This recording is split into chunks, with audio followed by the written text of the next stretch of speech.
And welcome to Lyndhurst Community News. Today is Wednesday, July 19th, 2023. I'm Brian Haggerty, and just first a reminder that if you have any news from your church, your school, your club, organization, or any birthdays or anniversaries of note, please make sure to email them to lyndhurstcommunitynews@gmail.com so we can include them in our weekly podcast. And of course, the email, as is all contact information ever mentioned on this podcast, will be in the description box below, so you can be sure you don't have to run and grab that pad and pencil. You will not miss it. It'll all be right there. Okay. So, also, if you could consider, if you like this weekly podcast and want to continue to hear what's going on around the community, please consider sharing this on social media, because we are growing. Every week, we are consistently getting more and new listeners, and I'm running into people around town who are telling me how much they're enjoying it. And so as a result, we're going to be expanding into some other areas and bringing more content in to try to make this as good as it possibly can to serve everyone here in our community. Okay, folks, now as I had said the past few weeks, the news pretty much comes to a stop in midsummer.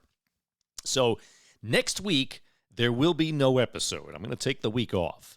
We will, though, resume the following week. So on Wednesday, August 2nd, we will be back. And as I've also mentioned, we will be adding great new things, including interviews with notable people around the township. So before I get to the few news items we have this week, I just want to report that the Mount Carmel Feast was another great success this year. I hope many of you all got a chance to go down there and enjoy yourselves with your family. And despite the fact that we had to deal with some rain, especially Friday evening and early on Saturday, we had a lot of rain there. It didn't keep the people away, but on Saturday things got clear. Not too bad after it started, and we had a wonderful night. But I'll tell you this, the rain did not stop those who came out to enjoy the freestyle show on Friday night, that's for sure. In fact, the rain seemed to only add to the festive spirit within the fans in the park. So, not me, folks. I run away from rain, but a lot of the people seem to enjoy it. All in all, everyone was very satisfied with the festivities. In fact, as I like to say, it is kind of like bringing the Jersey Shore to Lyndhurst for those 4 days. Minus, of course, the beach. But it's like bringing the boardwalk here. And it's wonderful just to walk up and down the street. You run into so many people that some of whom maybe you haven't seen in years. But it's nice to see families coming together, playing games. Kids are riding rides. There's all sorts of fun and all sorts of food. So again, it'll be back next year. If you didn't get there this year, folks, you've got to get there next year. You will have a wonderful time. And you're also supporting not only the township, you're supporting one of our churches, Mount Carmel. Now I'd like to extend a very special thank you to Coach Richie Tuero and the Lyndhurst High School football team, who, like every year, they all come to assist in breaking down all of the tents and cleaning up. Now let me tell you something about Coach Tuero. First of all, he's a Lyndhurst guy. And he's not only a wonderful coach, he's also a mentor and perhaps even a father figure to these young men. Now, he started the tradition of having the football team assist in not only cleaning up after the feast, but they do all sorts of other things around town during the summer, whether it's pull weeds or help out in any capacity that they can. And he has always instilled within the players a strong sense of civic responsibility and a love and devotion to our community. So again, Coach Tuero and the Lyndhurst High School football team, thank you for all that you do.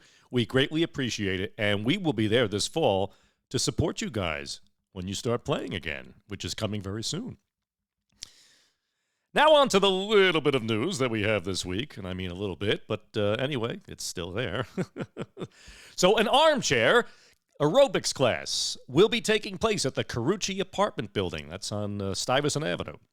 It'll be on this Friday, July 21st at 10 a.m.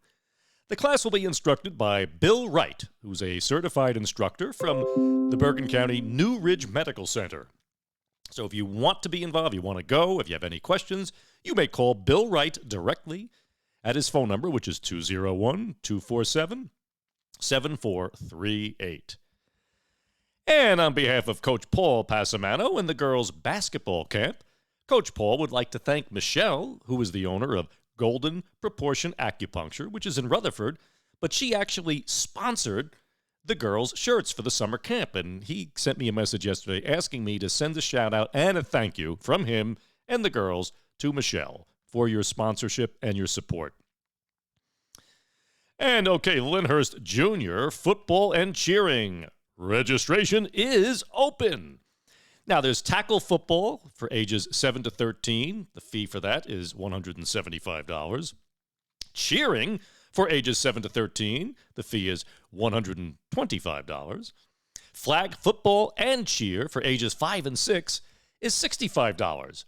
Now, if you're interested in registering, visit Lyndhurst Junior Football, which is on Instagram, to register, or you can send an email to Lyndhurst Junior Football, that's Lyndhurst JR Football, at gmail.com. And don't worry, that will be in the description box.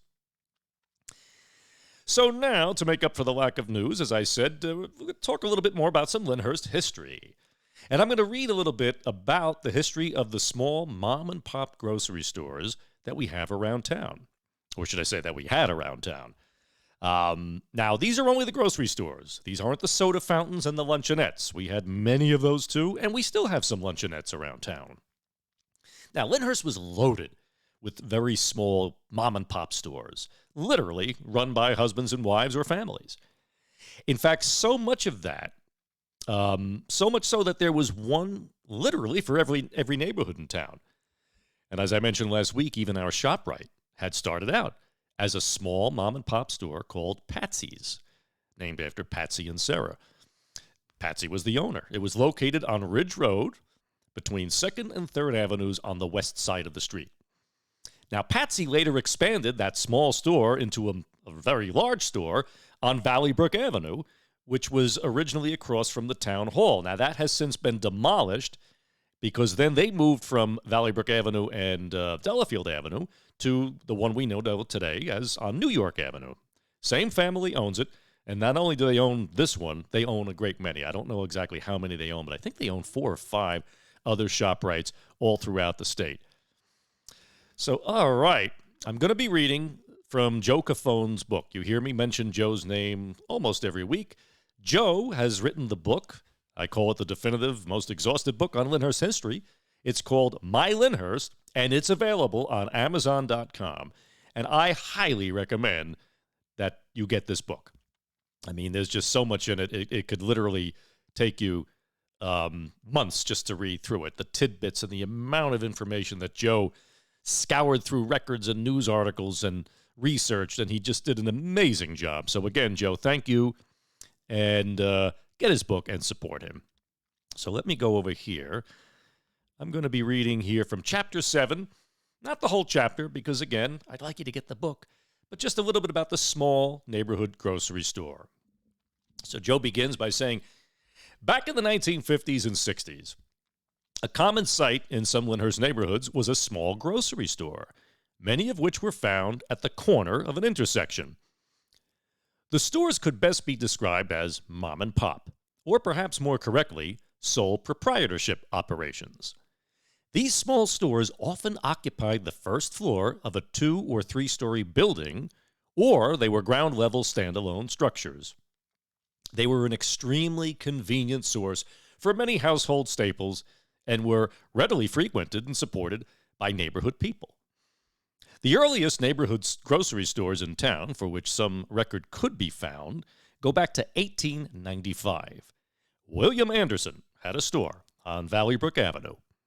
William Beaumont was established on Stuyvesant Avenue, and Herman Froelich had a store on Meadow Road.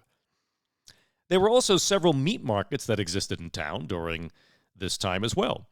The number of grocery stores continued to increase as the years progressed, and then it stabilized around 1911, maintaining an average of 33 stores until around 1928. Incidentally, before the time Lyndhurst incorporated, about a third of the grocery stores were found in the Kingsland section of town. Now remember, folks, the Kingsland section of town is what was referred to, now this is me talking, not the book, to everything east of Ridge Road. That's why you have the Kingsland train station. It wasn't the name of the town. It was the name, really, of the postal village, and it was named after the Kingsland family, who owned a very large tract of land back in those days. So again, the number of grocery stores continued to increase over the years, stabilized around 1911, and maintaining an average of 33 stores until around 1928. Now, incidentally, before the time Lyndhurst Incorporated, again, I found out I'm rereading what I just said, majority of the stores were in the Kingsland section of town. Beginning around 1928, the number of neighborhood grocery stores began to increase again, reaching a peak of 52 stores. Imagine that, in 1930. Afterward, the number began to slowly decline, and by the late 1950s, there were only 14 stores remaining. Today, of course, there are far fewer, and whatever stores we have today are not grocery stores. Sadly, we miss those days. Those were wonderful days. In fact, my great-uncle James Guidetti, he also owned a store on Valley Brook in Milburn, and many people did. Former Mayor Lou Stellato's grandfather had one on Warren Street, and former Mayor Horace Bogle, I believe his family owned one as well. So we've always had a history of small stores in this town. That's why it's so important that we support all of our local businesses, because it's just important because, for many reasons, not including a local economy, but also for tax valuations in our tax base, which is a complex situation, but I can talk about that more in the future. So yeah, we've had our share of small businesses, and luckily we still do have some small luncheonettes. Like around the corner from me is Terry's Cozy Corner, which has been there probably for 60 years under various ownerships.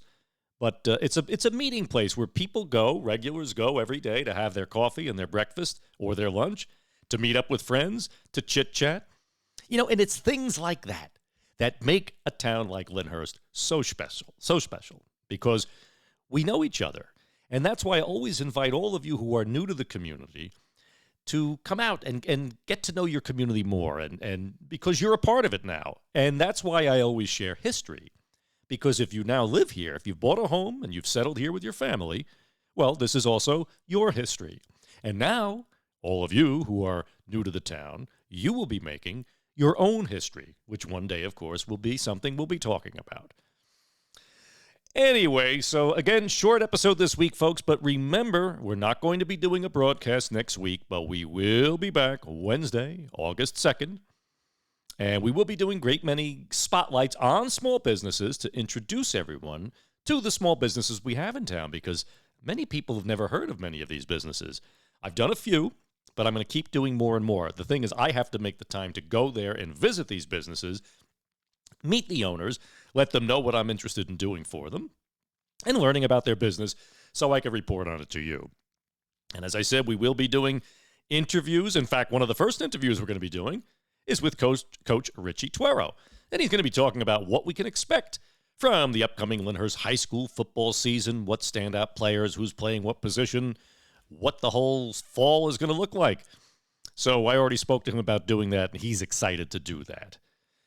So until then, this is Brian Haggerty reminding you to get to know your neighbors. Help out any elderly neighbors you may have. And if they live alone, make sure you check on them. You know, bring in their garbage containers. Do whatever you can for them to help them. Because be the great, wonderful neighbor to others that you would want them to be to you. That's how we build community. And it truly is a wonderful community. So, until August 2nd, I wish you all health, prosperity, and blessings, as well as enjoying the summer.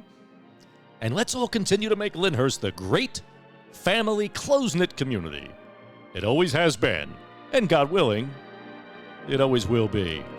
So until then, this is Brian Haggerty saying, take care, folks, God bless you, and God bless Lyndhurst.